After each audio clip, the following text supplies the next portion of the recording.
Ouça agora a mensagem da Palavra de Deus.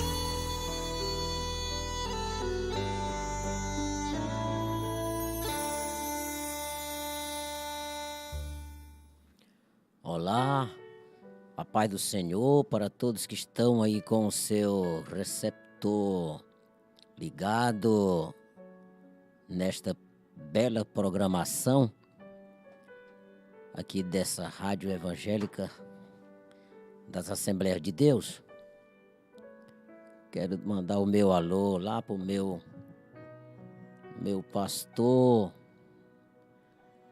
lá do setor 8, pastor Aguinaldo. Deus abençoe o servo do Senhor. E a todos os nossos amigos que estão ouvindo esta programação, que Deus abençoe vocês com a palavra que o Senhor tem colocado no nosso coração para falar a todos vocês esta noite. Eu escolhi um texto que está escrito em Isaías, no capítulo de número 1, o versículo de número 18, que diz o seguinte: profeta falando ao povo de Israel. Ele diz assim: vinde, então, e argui-me, diz o Senhor, ainda que os vossos pecados sejam como a escarlata, eles se tornarão branco como a neve, ainda que sejam vermelho como o carmesim, se tornarão branco, se tornarão como a branca lã. Este versículo que nós escolhemos para trazer essa mensagem baseada neste versículo bíblico. Meus queridos, eu quero dizer para vocês que unicamente Deus, Ele tem um remédio para o ser humano,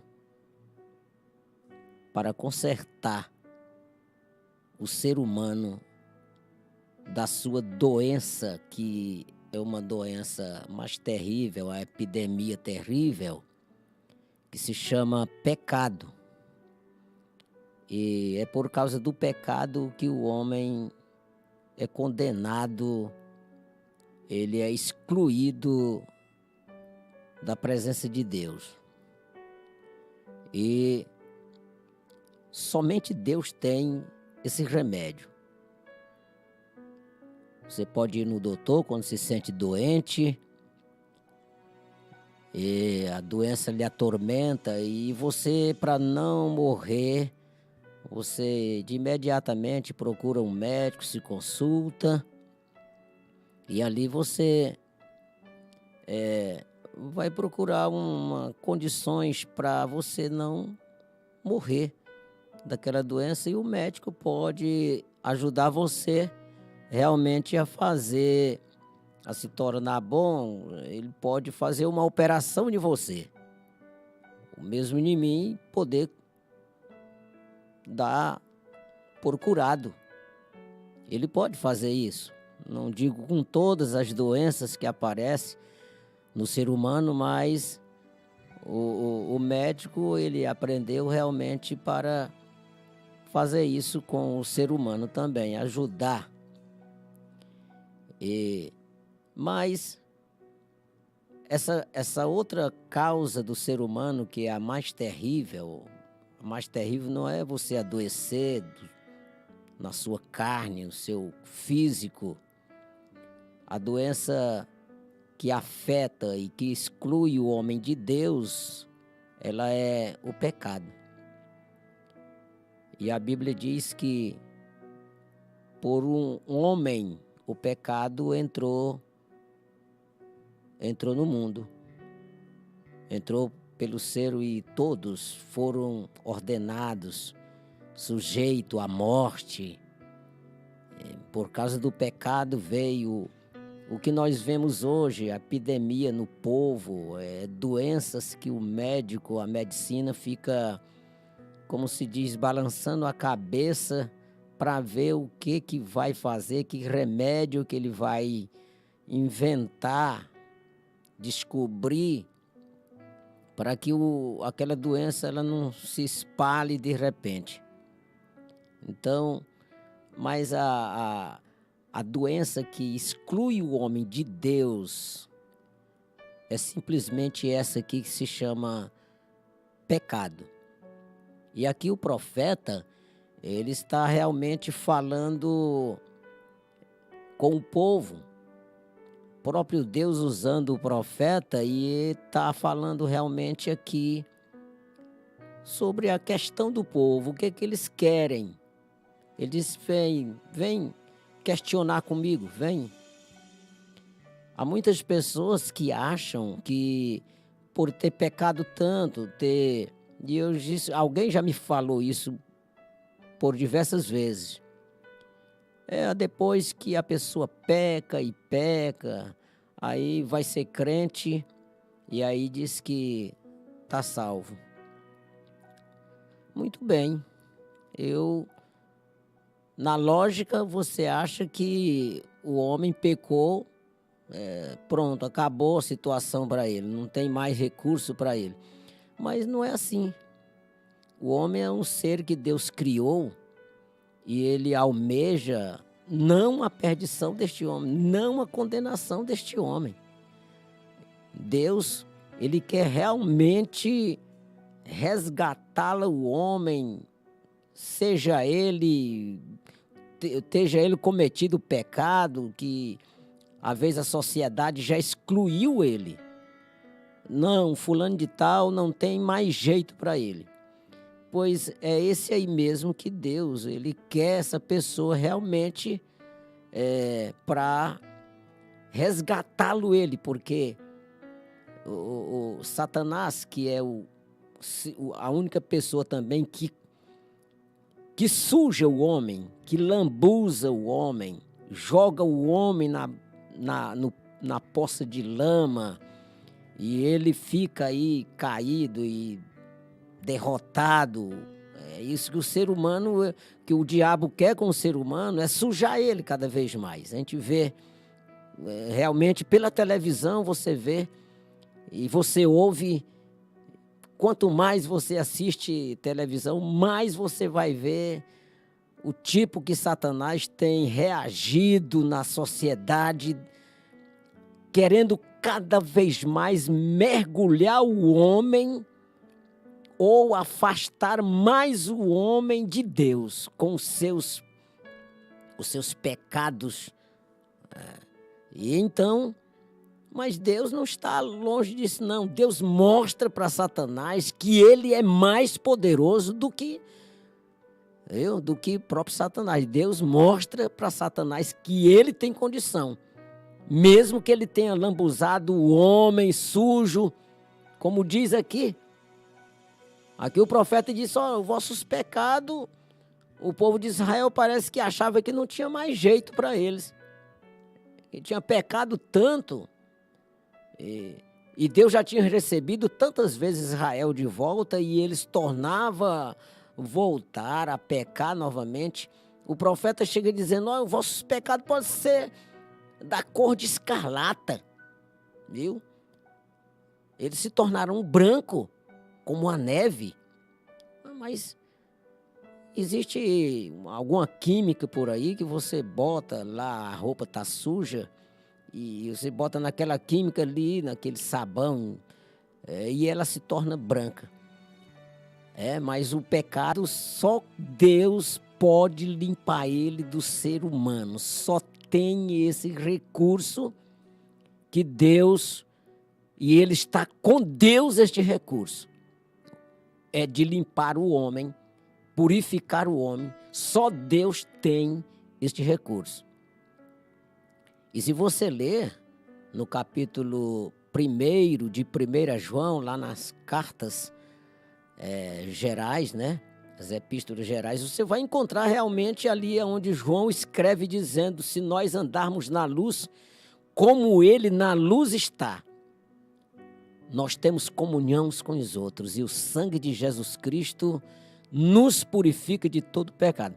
Então, você pode observar que essa química aí que se chama sangue de Jesus, que foi ele que derramou o seu sangue lá na cruz do Calvário, não foi uma morte qualquer, não é uma morte. A morte de Cristo não foi um espetáculo, não, para dizer que ele veio aqui, não. A morte de Cristo foi para derramar sangue para purificar os pecados. Antigamente, lá nos costumes do povo de Israel, era quando o homem pecava, trazia-se o sangue de bode, o sangue de novilho, e até mesmo para aqueles que eram pobres, menos favorecidos, trazia um casal de pombinho, e enfim, mas sempre foi usado o sangue para tirar o pecado, para purificar o pecado do ser humano. Só que esse sangue de touro, sangue de bode, de carneiro, isso aí foi realmente passageiro. Aquilo ali era transitório e acabou-se depois que Cristo chegou aqui na terra. João, que foi um dos apóstolos de Jesus, ele olhou, ele escreveu dizendo assim, no capítulo 1, versículo 29 do seu evangelho, ele diz assim, quando ele olha, que ele vê o próprio João Batista, eu me refiro a João Batista, depois que ele batizou Jesus, ele viu ele novamente e apontou, dizendo: eis o Cordeiro de Deus que tira o pecado do mundo. Amigo, não existe esse negócio de dizer assim, mas eu vou ser crente e eu estou perdoado dos meus pecados. Olha, quanto mais for grande o teu pecado por estes anos que você tem passado, isso não é nada para Jesus. Eu me lembro que uma vez fui chamado à casa de uma pessoa e a gente sabia que ele era pistoleiro. E ele estava morrendo quando eu fui chamado, uma certa época que eu estava morando no Tocantins. E eu cheguei até aquela casa e eu preguei o evangelho para aquela pessoa. Eu vi que ele estava muito ruim, ele tinha fugido, a situação dele era tão tremenda, só para você ver como era o tamanho do pecado dele. Ele estava uma febre muito braba e ele estava tomando soro no hospital e ele começou a delirar lá no hospital porque ele via as imagens daquelas pessoas que ele realmente tinha cometido crime com eles, que ele tinha matado.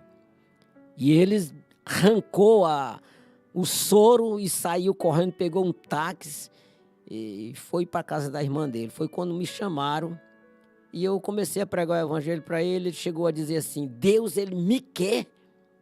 Eu disse: por quê? Ele disse: eu já fiz isso, eu já fiz aquilo. E aquele homem estava com os braços cheios de pulseira de ouro mesmo, que eu conhecia ouro, eu trabalhei com ouro. O pescoço dele era cheio de ouro. Então, eu disse: rapaz, o perdão de Deus, ele não limita o tanto do pecado que você cometeu, não. Certo? Se tu pecaste muito, eu quero te falar que aonde abundou o pecado, a Bíblia diz que superabundou a graça de Deus. Então, não tem tamanho de pecado para dizer assim, desse aqui eu não perdoo. Ele lava, ele purifica. Para isso foi que Cristo veio. E o teu pecado pode ser como a escarlata. E depois ele torna a acrescentar. Eles se tornarão branco como a neve. E ainda que seja vermelho como o carmesim. Olha aí. Vermelho como o carmesim. Ele se tornará branco como a lã. Você pensou como é que é? O que Deus pode fazer? Eu me lembro que certo fazendeiro, eu andando com ele, isso já no estado do Maranhão, e ele chegou a falar para mim: rapaz, por que que é depois que a pessoa peca e vai ser crente, aí é salvo? Eu disse: é assim, rapaz, isso é como uma operação. O doutor faz uma operação e te dá o laudo que você está curado e está curado mesmo. Outra coisa que eu quero te falar: ninguém contrata um advogado antes do crime. É depois do crime é que você vai atrás de um advogado para advogar a sua causa. Outra também: você não procura um hospital sem que esteja doente. Você não vai numa farmácia sem que você não se sinta prejudicado com qualquer doença que venha, uma virose. Você tem que procurar algum recurso para você ficar bom. Então eu comecei a pregar o evangelho para aquele fazendeiro dessa forma.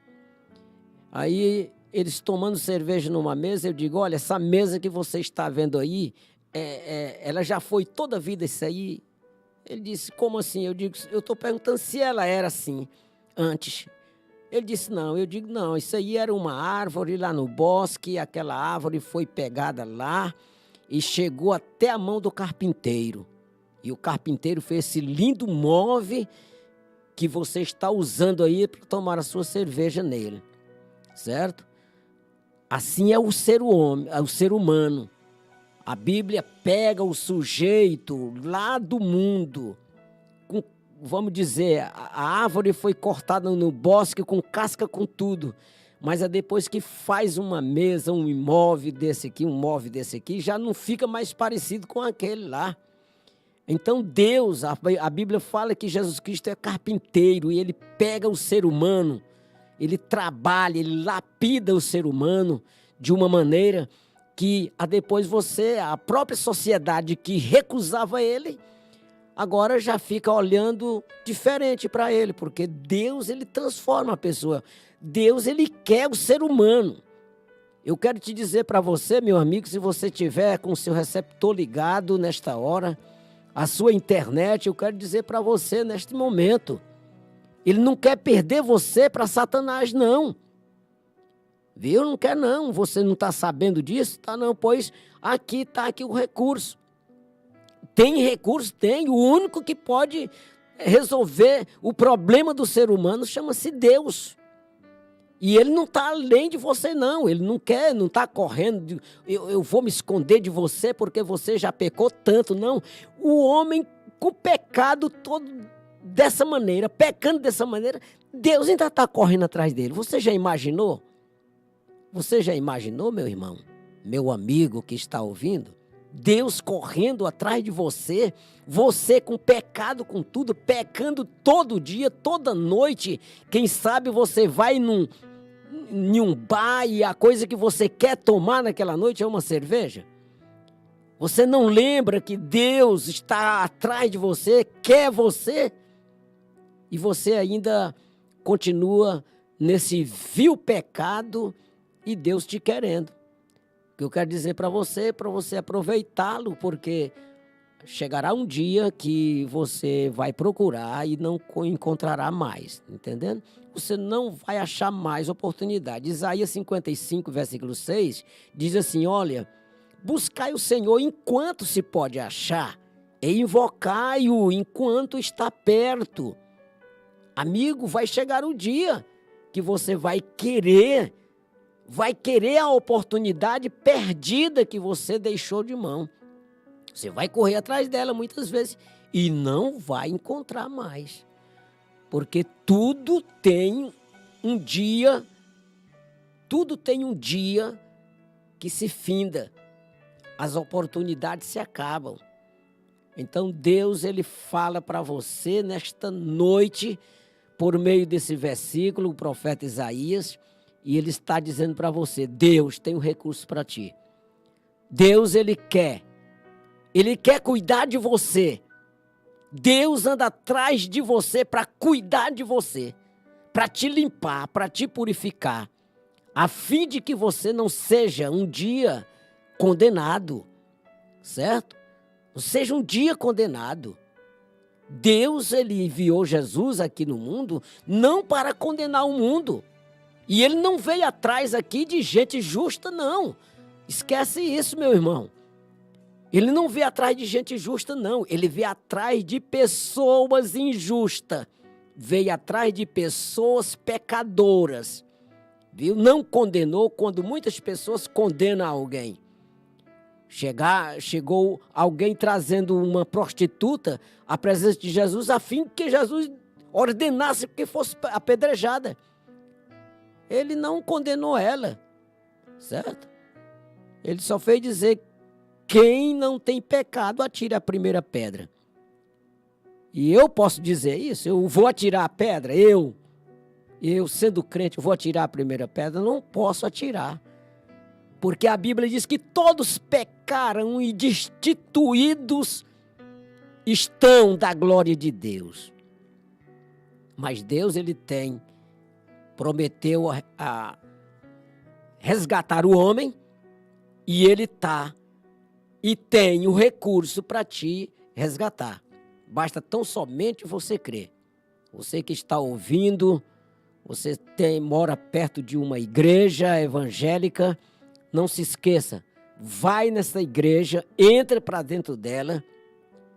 Ontem mesmo chegou uma jovem lá na minha relojoaria e eu dei vontade de pregar o evangelho para ela, mas não deu nem tempo. Ela disse: você é crente? Eu digo: sou. Ela disse: eu vou voltar para a igreja esse dia. Eu digo: olha, Deus já tinha tocado no meu coração aqui para pregar o evangelho para você.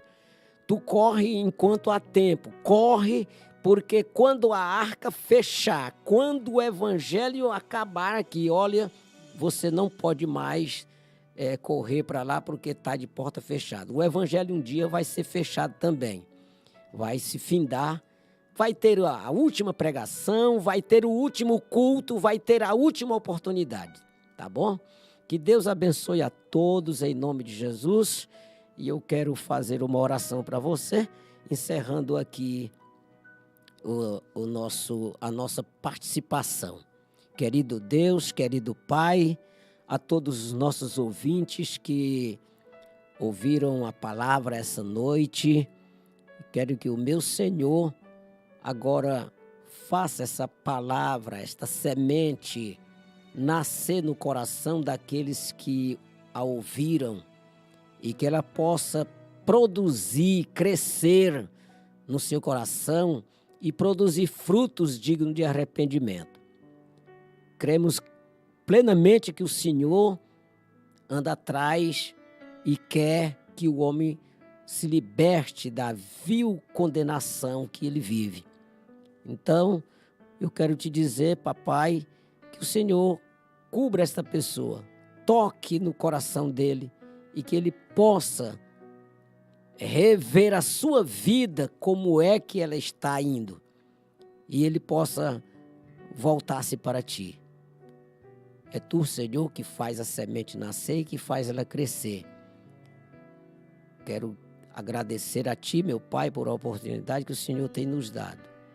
E abençoe esta programação em o nome do Senhor Jesus. Amém.